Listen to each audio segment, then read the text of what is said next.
good morning, good morning! Ito na naman po at nagbabalik po ako sa aking vlog. Ngunit ngayon po is nasa Agoo, La Union po ako. So magluluto po tayo ng tira-tirang recipe. So yan po ang ate ko na maganda. At siya po ang naghihimay ng dahon ng bulaklak ng kalabasa. Kasi po meron po siyang tanim na bulaklak ng kalabasa or meron siyang tanim na kalabasa. Marami siyang talong. Pero hindi pa daw nagbubunga. Since na may tira po kami kahapon na anong tawag dun sa baboy? Lechong kawali. Supposed to be ang gusto namin. Pero hindi siya nagmukhang lechong kawali. Naging mukhang prito. Naging prito pero worth naman po. Nagustuhan naman po ng mga kakain. Okay po, so mga ka-brothers, mga ka-sisters, samahan niyo po ako ngayon sa recipe natin, ang tira-tira ng ating Noche Buena. May natira po kasing baboy. So, yan po ang natira. Then, hinarvest lang po ng ate ko itong dahon, bulaklak ng kalabasa. And then, sa kanyang rep is merong kalabasa. So, ito na lang po ang gagawin kong ulam para sa aming tanghalian. Okay po. So, simulan na po natin mga ka-brothers, mga sisters. Ito po, simulan na po natin ang ating pagluluto sa mga tira-tira ng Noche Buena. Kuha po tayo dun sa pinagpakuluan ng pork ng mantika. Para at least may lasa na po yung mantika natin.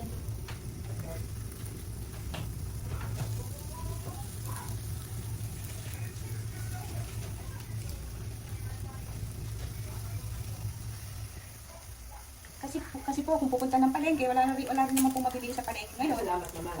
At pasalamat daw po ang ate ko dahil hindi na siya magagastusan. Nahanap niya na pala yung nahanap niya. Okay, so Solve na.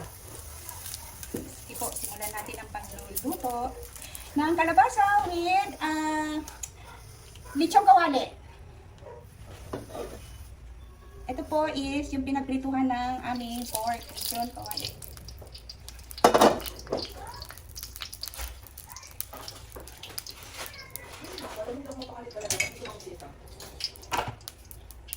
Okay, since na mainit na po siya, bawang po muna. Kailangan bawang madaling masunog dahil ang ating kawali manipis lang po. So, ilagay na po natin sa lahat.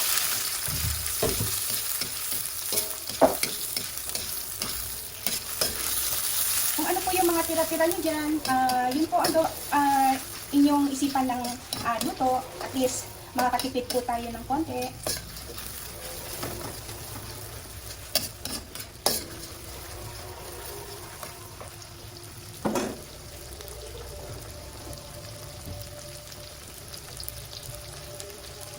Ito po yung tirang lechong kawali. Actually, luto naman na siya. Kahapon tira po. So, ating re-retoklinin.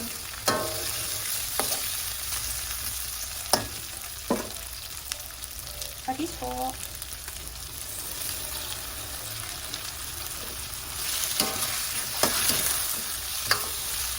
Nakakuha po tayo ng tubig. Add po tayo ng water.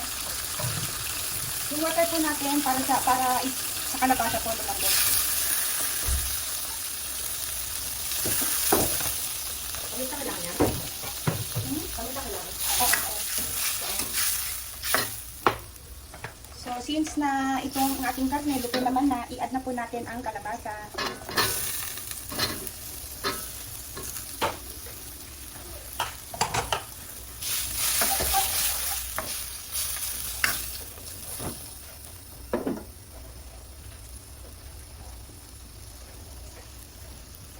Lagyan po natin siya ng isang cubes.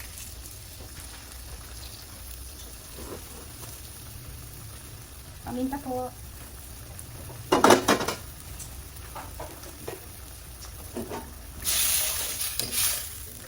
Okay, hintayin po natin lumambot yung kalabasa.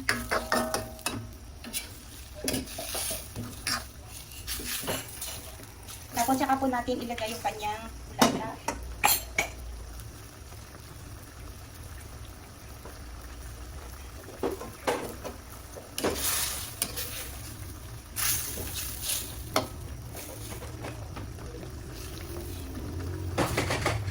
Hintayin po natin siyang kumulo or lumambot yung kalabasa. Okay, since na hindi po ako gumagamit ng betchin, so asukal lang po.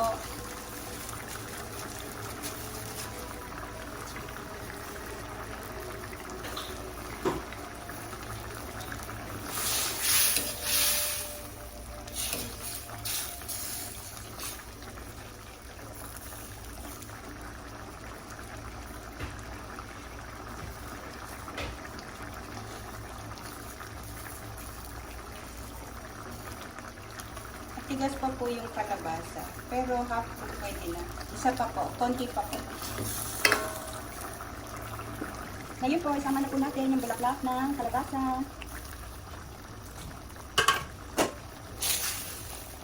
Kainaan po natin.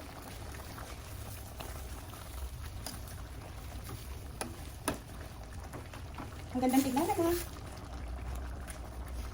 So, hintayin po natin ma-absorb ng bulaklak ng kalabasa yung kanyang lasa. Okay na po. So, ito na po ang ating bulaklak ng kalabasa with chicken na tira-tira. Lechong kawali with bulaklak ng kalabasa. So, tingnan po natin yung mga kakain mamaya sa kanilang mga reaction. Okay po, wait. Ayan ang ate ko. Okay, ate, ano, kumusta yung kalabasa? Masarap ba?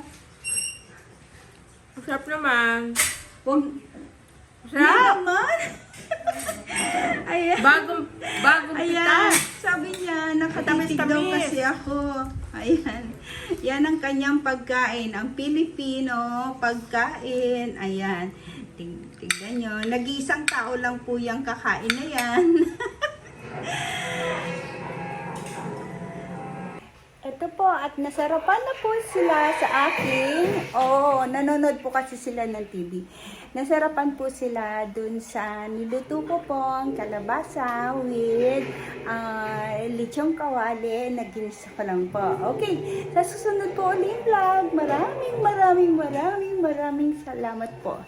So, God bless you all. I love you.